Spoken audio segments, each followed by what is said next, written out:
Let's cook the perfect chicken breast. So we're starting off right here, and we're gonna cook this whole chicken breast, all right?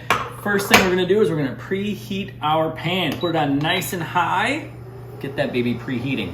We're gonna use a nice heavy bottom saute pan if we have one. That's gonna help with heat retention, heat distribution, and maximize the caramelization that you're gonna get on that chicken breast. Next up, we're gonna add a little bit of a neutral oil. I like to use avocado oil. It has a nice high heat tolerance for this high heat technique. Go ahead and add a dollop, add enough to lightly coat the bottom of your pan, okay? You might roll that oil around and let it continue to preheat. For your chicken breast, right? I'm gonna season it. We're gonna give it a little sprinkling of salt. All right, I did both sides, so flip it over and season that other side as well. And then ideally, we're gonna set this guy aside in the refrigerator for 30 minutes, an hour, even a little bit beyond if you've got the time. What that's gonna do is allow the salt to penetrate into that chicken breast and make it taste amazing all the way through, not just on the outside. The next place that a lot of people go wrong is they overcook it. If you've ever heard, oh, I don't like chicken breast because it's dry, it's not the chicken's fault. I'm here to tell you that poor thing has been overcooked. A properly cooked chicken breast is a wonderful lean source of protein, and it's wonderfully juicy and delicious. All right, so together now, we're gonna go ahead and cook this guy. I'm gonna grab it by one end, and we're gonna lay it gently right into that pan. I don't know if you can hear that, but we've got a really nice sizzle going on in there, and that's key. All right, so for this step, we are caramelizing, we're browning the bottom side of our chicken breast. And that's building flavor, it's building aroma, it's building the nice little crust, crunchy texture, okay? Now, you can cook this from start to finish in this pan. However, the technique that I'm gonna show you today maximizes flavor and maximizes tenderness and juiciness. If you cook it all the way through in this high heat environment, it could still get just the slightest bit dry.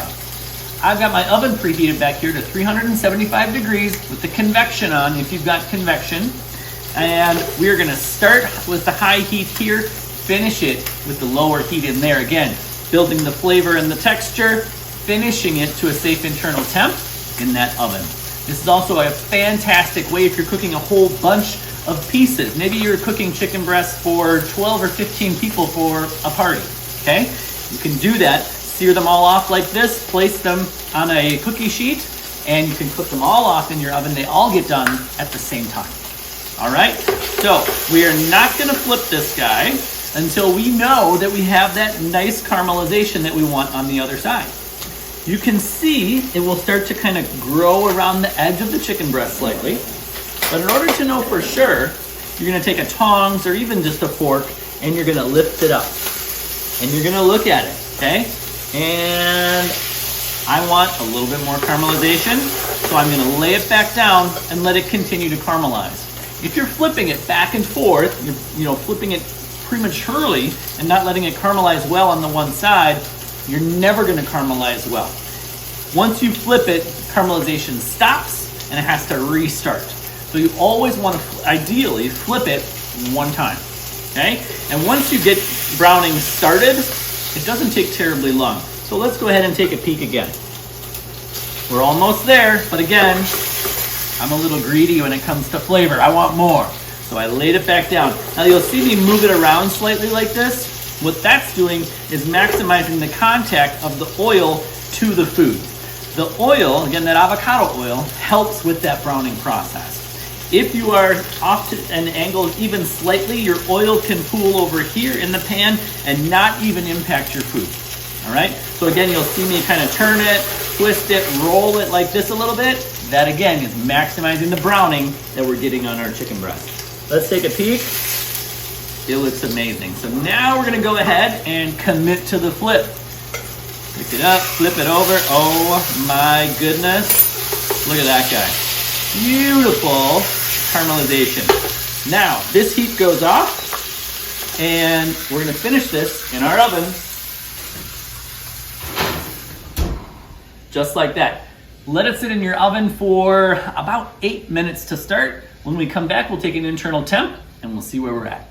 All right, so we pulled our chicken breast out of the oven. It's been in there for about 8 or 9 minutes, and we're gonna take an internal temperature. This is our internal probe thermometer, and we're going right into the thickest, fattest part of this guy because that'll be the last part to be done.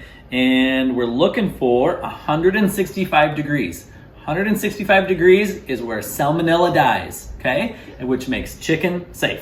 So we gotta hit that 165, but we don't wanna go too far over it either because as soon as we hit that, things start to dry out a little bit, okay? So I've got about 170 here. We're in good shape. We're gonna check it over on this side as well. And we are at 167. So we are in really, really good shape here, guys. We just hit our minimum and we got it out of there, okay? Next step, you've got to let it rest, okay? I know I hear it all the time. Well, I can't let it rest. I like my food hot. It will still be hot, I promise you. When we apply heat to meat or the muscle of an animal, that muscle flexes, okay? If you slice it while it's flexed, it will push all of its juices out. Another great way to make dried out old chicken, okay? So by letting it rest, the muscle relaxes and all that juice stays in there when you slice it. Again, something this size, about 5 minutes, is gonna be perfect. If you're really concerned about it getting cold, you can take maybe a paper plate or just a paper towel, a piece of parchment paper, and drape it over the top, all right?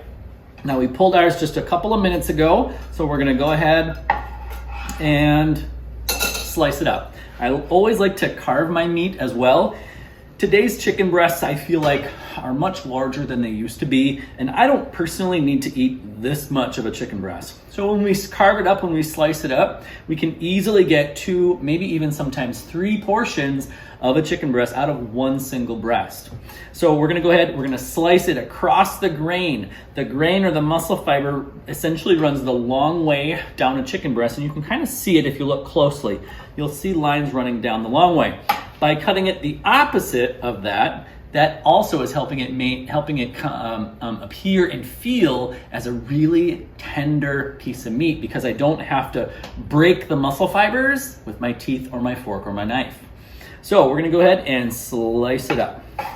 Look at that. Look at how beautiful and juicy that is. Oh my goodness. It's just juicy in there. You can slice this whatever thickness you like. I usually shoot for about 1/4 of an inch.